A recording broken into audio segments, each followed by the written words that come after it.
Hello, नमस्कार. स्वागत आहे तुम्हा सगळ्यांचं माझ्या चॅनलवर. आजचा आपला व्हिडिओ खूप महत्त्वाचा आहे कारण उद्या होळी आहे आणि परवा धुलिवंदनच्या दिवशी चंद्रग्रहण लागणार आहे.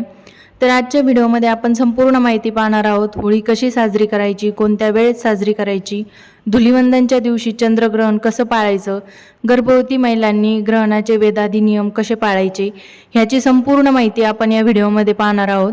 तर त्यासाठी व्हिडिओ तुम्ही शेवटपर्यंत नक्की बघा.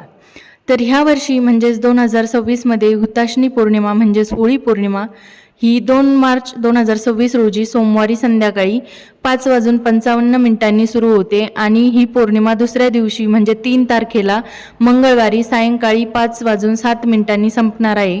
ही अशी पौर्णिमेची तिथी आहे. तर प्रश्न असा आहे की होळिका दहन कधी करायचं.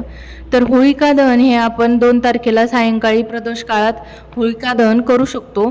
आता तुमच्या मनात असा प्रश्न आला असेल की 2 मार्चला ही पौर्णिमा साधारण संध्याकाळी 6ला सुरू होते आणि 3 मार्चला संध्याकाळी 5 वाजता पौर्णिमा संपते. त्यामुळे बघायला गेलं तर उदय तिथीनुसार आपण होळी 3 मार्चला साजरी करायला पाहिजे. कारण कोणताही सण उदय तिथीनुसार म्हणजे सूर्याने जी तिथी बघितली आहे त्या दिवशी साजरी करतो. मग आपण 2 मार्चला होळी साजरी करतो. त्याचं कारण असं आहे, 3 मार्चला ग्रस्तोदित चंद्रग्रहण म्हणजे चंद्रग्रहण आपल्या भारतात दिसणार आहे आणि हे ग्रहण आपल्याला पाळायचं आहे. तर त्यामुळे होळी आपण सूर्यास्तानंतर प्रज्वलित करणार आहोत. पण 3 मार्चला प्रदोष काळ होण्यापूर्वीच हुताशनी पौर्णिमेची तिथी संपते, साधारण 5 वाजता संपते आणि होळिका दहन तर आपण पौर्णिमेच्या काळातच करत असतो. त्यामुळं धर्मसिंधू या ग्रंथातील वचनानुसार होळिका दहन आपल्याला 2 मार्च रोजी म्हणजे सोमवारी प्रदोष काळात करायचं आहे.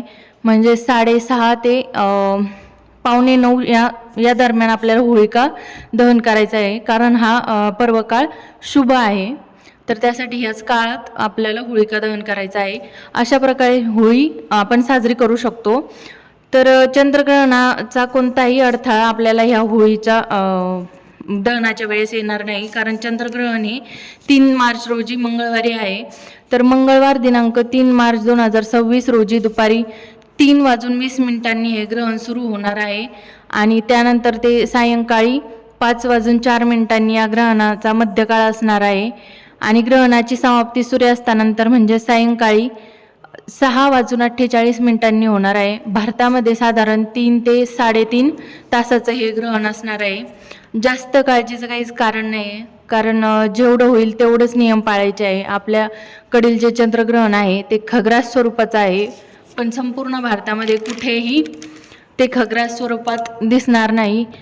भारतात हे ग्रहण ज्या प्रकारे दिसणार आहे त्याला ग्रस्तोदित चंद्रग्रहण असं म्हटलं जातं. कारण ग्रस्त असतानाच चंद्राचा उदय झालेला आहे आणि चंद्रोदय होत असतानाच ग्रहण लागणार आहे. या ग्रहणाच्या काळात जास्तीत जास्त आपण देवाचं नामस्मरण करायचं आहे. काही मंत्र स्तोत्र जे आपल्याला येत असतील तर ते म्हणावे. कारण ग्रहण काळात मंत्र जप केला तर मंत्र उजळून निघतात आणि अनेक जास्त पटीने आपल्याला त्याचं पुण्य मिळतं. म्हणजे इतर दिवशी तुम्ही जेवढं पण जप नामस्मरण करता तर त्यापेक्षा कैक पटीनं ग्रहण काळात आपण जर नामस्मरण मंत्र जप केला तर त्याचं कैक पटीने जास्त पुण्य आपल्याला मिळत असतं. मग तुम्ही कोणत्याही मंत्र गुरुमंत्र किंवा तुम्हाला जो पण येतो मंत्र, जसं की आपल्याला सगळ्यांना ओम नमः शिवाय हा मंत्र तर माहीतच आहे, तर या मंत्राचा तुम्ही जप करू शकता. आणि हे चंद्रग्रहण असल्यामुळं तुम्ही चंद्राचं नामस्मरण करायला पाहिजे ह्या दिवशी तरी. तर त्यासाठी तुम्ही चंद्राचा मंत्र ओम सोम सोमाय नमः या मंत्राचा जप करू शकता. कारण चंद्र हा मनाचा कारक असल्यामुळं या ग्रहण काळात आपल्याला अस्थिर वाटू शकतं, आपल्या मनाची घालमेल होऊ शकते. मन अजिबात त्या दिवशी शांत वाटणार नाही आपल्याला कदाचित. कारण चंद्र हा मनाचा कारक आहे. त्यामुळं चंद्राला ग्रहण लागलं म्हणजे मग आपल्या मनाची पण घालमेल होते. तर ते शांत ठेवण्यासाठी तुम्ही ओम सोम सोमाय नमः या मंत्राचा जप करू शकता. जेव्हा पृथ्वी सूर्य आणि चंद्राच्या मध्ये येते तेव्हा पृथ्वीची सावली चंद्रावर पडते, त्यालाच आपण चंद्रग्रहण म्हणतो. जेव्हा पृथ्वीची सावली चंद्रावर पडते तेव्हा आपल्या शास्त्रात सांगितल्यानुसार त्यावेळेस नकारात्मक ऊर्जा ही खूप वाढत असते. त्यामुळं ग्रहणाच्या नियम पाळायचे असतात आपल्याला सगळेच, आणि नामस्मरण त्या काळात जास्तीत जास्त करायचं असतं. 3 मार्च 2026ला चंद्रग्रहणाचा स्पर्श हा दुपारी 3:20 होणार आहे. तर या चंद्रग्रहणाचा मध्य 5:04 होणार आहे आणि ह्या ग्रहणाचा मोक्ष काळ हा सायंकाळी 6:48 होणार आहे. तर या दिवशी सूर्योदयापासून मोक्षापर्यंत म्हणजे सूर्योदयापासून संध्याकाळी 6:48 आपल्याला ग्रहणाचे वेध पाळायचे आहेत. लहान मुलं, गर्भवती स्त्रिया, वृद्ध, आजारी व्यक्ती यांनी सकाळी 11 वाजल्यापासून मोक्षापर्यंत वेधादी नियम पाळायचे आहेत. वेद काळात तुम्ही स्नान, देवपूजा, जप, तप, मंत्र आणि नित्यकर्म करू शकता.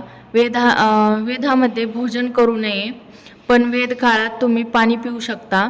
मलमूत्र विसर्जन ह्या नैसर्गिक क्रिया तुम्ही करू शकता. गर्भवती स्त्रिया, आबालवृद्ध, आजारी व्यक्ती यांनी सकाळी 11 वाजण्याच्या अगोदर जेवण करून घ्यायचं आहे. 11 वाजण्याच्या नंतर शक्यतो काही खाऊ नये.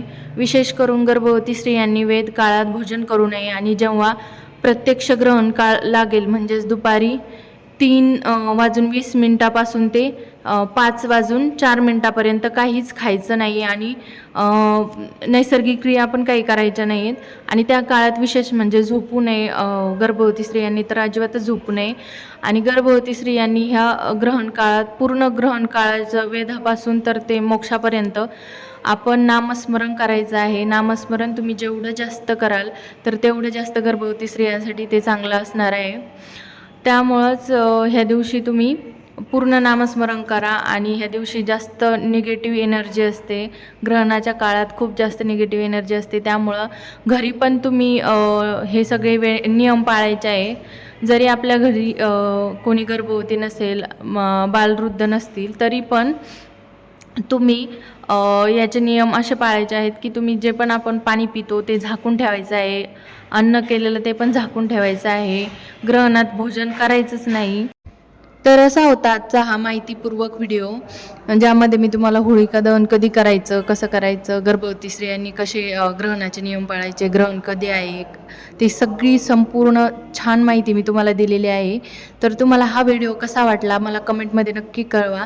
आणि हा व्हिडिओ जास्तीत जास्त शेअर करा म्हणजे सगळ्यांनाच याची माहिती पोहोचेल. तर व्हिडिओ आवडला असल्यास व्हिडिओला लाईक करा. चॅनलला सबस्क्राईब करायला अजिबात विसरू नका.